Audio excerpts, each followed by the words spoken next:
Hey guys, welcome back. I'm doing a video, I haven't done a video in a while, so I'm doing a video on some basic Windows utilities that I've emulated through batch files. It's more of a general writing lesson for batch files than anything, because I hadn't written one in a while and I wanted to stay sharp on my skills. You see I've got a write utility here, which corresponds with Notepad, and I've got a math utility here, which corresponds with the calculator. Obviously everyone knows that the Notepad lets you write and the calculator lets you do basic calculations.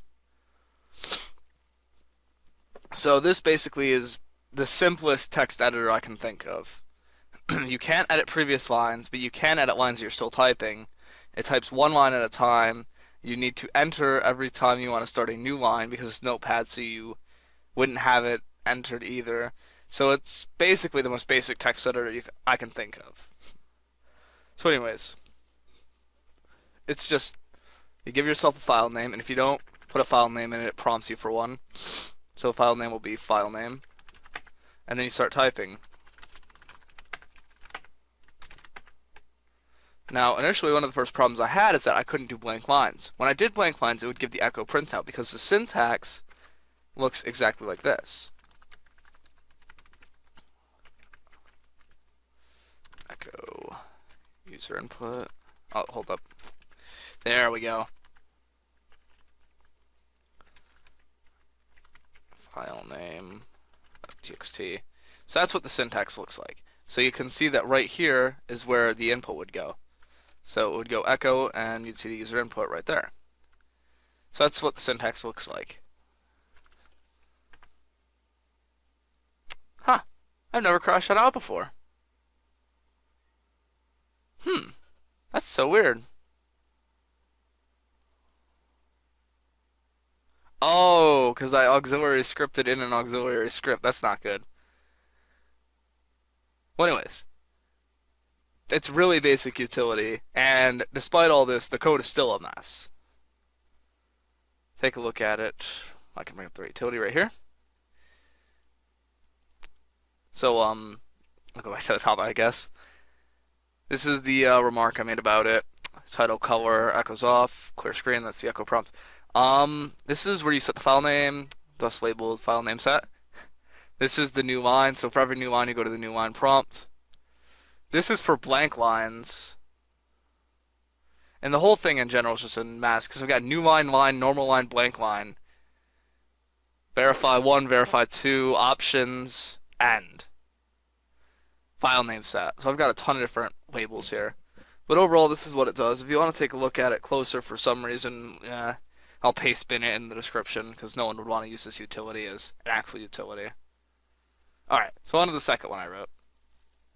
This is an extremely basic calculator. One of the quirks of using the calculating function in batch is that it truncates to 0 decimal places. And I'll show you exactly what I mean by that in a second. Also, if you go like 0.8, it interprets that as base 8, and that's not good.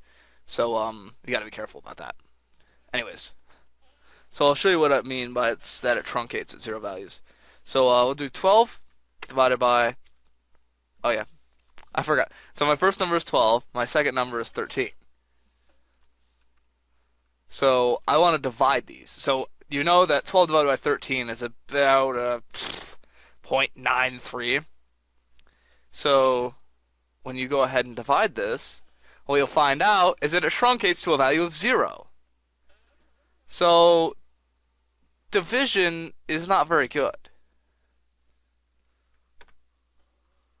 I'll calculate again. However, it handles every other function pretty well.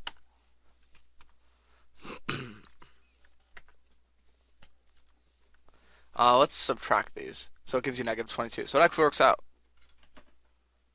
So yeah. Some of the problems that you will point out is that you can have input that isn't a number. So like I could type in HKL, LKJ, and what'll happen is it'll represent these as 0 to my knowledge. Let me try adding them. Yeah, any non-numerical value is represented as 0. Now I said earlier that it runs in base 8, which is octal, and base 8 is just weird. So the other problem is that you can't run zeros in front of your numbers. If I were a little better at writing programs, or if I spent more time on this, I would probably put in exceptions and not allow those to happen. But overall, I'd say I've written a pretty decent fake calculator, considering it took me about 30 minutes. I'm going to calculate one more time to show one more quirk I made.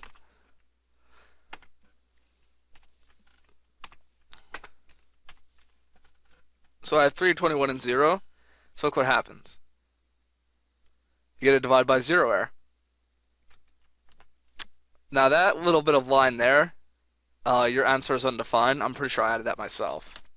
So I'll show you the nuts and bolts again here, and then that'll pretty much be it. Here we go, echo off, title, I went color 72, cleared the screen, here's the first echo line. This is the first entry, this is the second entry, this is the calculation phase, and then it goes through a ton of conditionals, and it goes to one of these labels at the bottom here. So you see you've got add, subtract, multiply, divide, and then if you do divide, then there's an extra label for the zero exception.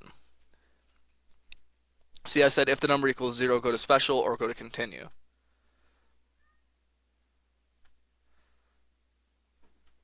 And every time it goes to new entry, check, and then new entry, check, verifies you want to go again. If you don't want to go again, then you go to the end.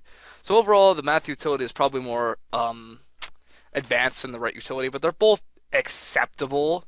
It's just that the utilities that come on the operating system are better. So yeah, that's about all I have to talk about for these. I'll put the source in the description if anyone wants it for some reason. It's there. That's about it. Hope you learned something.